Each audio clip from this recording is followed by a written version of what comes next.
America ने 3 जनवरी 2026 को Venezuela पर बड़े पैमाने की सैन्य कार्रवाई शुरू की, जिसमें वायु और विशेष बलों के हमलों के जरिए राष्ट्रपति निकोलास मादुरो को कैद कर लिया गया। ये कार्रवाई वर्षों से चल रहे प्रतिबंधों, राजनीतिक तनाव, तेल और ड्रग्स से जुड़ी आरोप प्रत्यारोप की पृष्ठभूमि में हुई। 1990 के दशक के अंत तक दोनों देशों के रिश्ते अपेक्षाकृत सामान्य थे, लेकिन 1999 में ह्यूगो चावेज के सत्ता में आने के बाद तनाव बढ़ने लगा। चावेज और बाद में मादुरो ने खुद को समाजवादी, अमेरिका विरोधी खेमे के नेता के रूप में पेश किया और अक्सर वॉशिंगटन पर तख्तापलट की साजिश और साम्राज्यवाद के आरोप लगाए। दूसरी तरफ अमेरिका ने वेनेजुएला की सरकार पर मानवाधिकार उल्लंघन, चुनावी धांधली, भ्रष्टाचार और ड्रग्स तस्करी के आरोप लगाते हुए धीरे-धीरे आर्थिक और राजनीतिक दबाव बढ़ाया। 2010 के दशक से अमेरिका ने वेनेजुएला के कई अधिकारियों और संस्थानों पर प्रतिबंध लगाए, जो 2017 के बाद और सख्त हो गए। इसमें वेनेजुएला की सरकारी तेल कंपनी PDVSA और सेंट्रल बैंक तक शामिल थे। 2019 में अमेरिका ने वेनेजुएला के तेल पर एम्बार्गो लगाया और वेनेजुएला सरकार की अमेरिकी संपत्तियां फ्रीज कर दीं, जिससे वेनेजुएला की अर्थव्यवस्था पर बड़ा असर पड़ा। अमेरिकी प्रशासन ने मदुरो और उनकी सरकार पर नार्को टेररिज्म यानी ड्रग्स तस्करी को आतंकवाद से जोड़कर चलाने तथा अमेरिकी युवाओं को ड्रग्स से नुकसान पहुंचाने के आरोप लगाए। 2025 में डोनाल्ड ट्रंप के दूसरे कार्यकाल शुरू होने के बाद वेनेजुएला पर नीति और आक्रामक हो गई। पुरानी ढीलें वापस ली गईं और नई आर्थिक राजनीतिक सजाएं जोड़ी गईं। 2025 के दौरान अमेरिका ने वेनेजुएला से तेल खरीदने वाले देशों पर टैरिफ, वेनेजुएला की तेल रियायतों को रद्द करना और मदुरो के सिर पर इनाम बढ़ाने जैसे कदम उठाए। इसी अवधि में अमेरिकी नौसेना और वायुसेना ने कैरिबियन और वेनेजुएला के आसपास के समुद्री इलाकों में ड्रग्स तस्करी के नाम पर कई नौकाओं और टैंकरों पर घातक हमले और जब्ती की कार्रवाई की, जिन्हें काराकास ने खुली उकसावेबाजी और अंतर्राष्ट्रीय कानून का उल्लंघन बताया।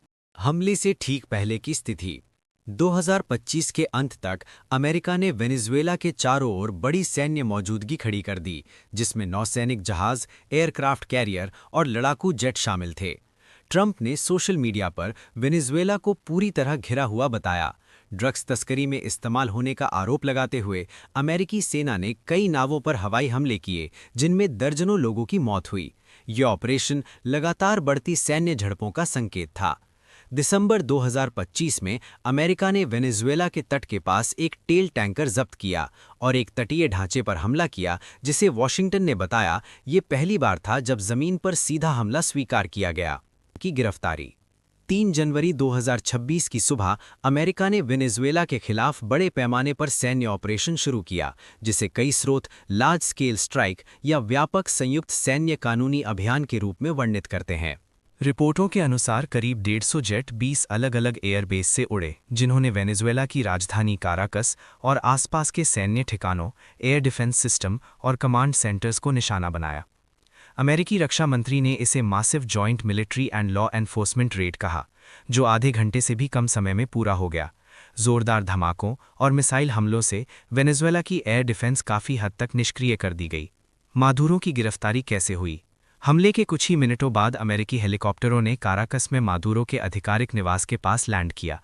विशेष बलों ने सुरक्षा घेरा तोड़कर राष्ट्रपति निकोलस मादुरो और उनकी पत्नी को गिरफ्तार किया। स्थानीय समय अनुसार लगभग 2:01 AM पर यह कार्रवाई पूरी होने की जानकारी दी गई। इसके बाद अमेरिकी अधिकारियों ने घोषणा की कि मादुरो को नार्को टेररिज्म और अन्य आपराधिक मामलों में मुकदमे के लिए अमेरिका लाया जा रहा है। मादुरो की गिरफ्तारी के बाद स्थिति। अमेरिकी हमले के दौरान राष्ट्रपति निकोलस मादुरो और उनकी पत्नी को गिरफ्तार कर न्यूयॉर्क ले जाया गया, जहां उन पर ड्रग तस्करी और नार्को टेररिज्म के केस चलेंगे। अमेरिका ने 3-4 जनवरी की प्रेस कॉन्फ्रेंस में साफ कहा कि वो सुरक्षित और उचित राजनीतिक संक्रमण तक वेनेजुएला को चलाने की योजना रखता है। अमेरिका का आधिकारिक तर्क। डोनाल्ड ट्रंप ने बयान में कहा कि अमेरिका वेनेजुएला देश को तब तक चलाएगा जब तक एक सुरक्षित, उचित और न्यायपूर्ण ट्रांजिशन नहीं हो जाता, यानी वेनेजुएला में नई सत्ता व्यवस्था स्थापित होने तक। अमेरिकी प्रशासन इस ऑपरेशन को ड्रग्स के नेटवर्क, आतंकवादी गैंग्स और शाह मादुरो के खिलाफ संयुक्त सैन्य और कानूनी कार्यवाही के रूप में पेश कर रहा है। अमेरिका का दावा है कि ये कदम क्षेत्रीय और अमेरिकी सुरक्षा के लिए जरूरी था और मादुरो का शासन क्षेत्र में अस्थिरता तथा शरणार्थी संकट की जड़ है। हमले से पहले वेनेजुएला सरकार लगातार अमेरिका के कदमों को संप्रभुता पर हमला, अंतर्राष्ट्रीय कानून का उल्लंघन और शासन परिवर्तन की साजिश कह रही थी। अब सैन्य हमले और अपहरण जैसी गिरफ्तारी को काराकोस बता रहा है।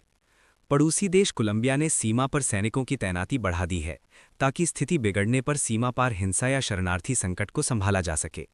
लैटिन अमेरिका के कई देशों में इस ऑपरेशन को लेकर गहरी चिंता है। कुछ इसे तानाशाही के अंत के रूप में देख रहे हैं तो कुछ इसे अमेरिकी हस्तक्षेपवाद की नई मिसाल मान रहे हैं। अंतर्राष्ट्रीय कानून और विवाद। आलोचकों का तर्क है कि किसी संप्रभु देश पर इस तरह का अचानक सैन्य हमला, उसके राष्ट्रपति की गिरफ्तारी और देश चलाने की घोषणा संयुक्त राष्ट्र चार्टर और राज्य संप्रभुता के सिद्धांतों के खिलाफ है।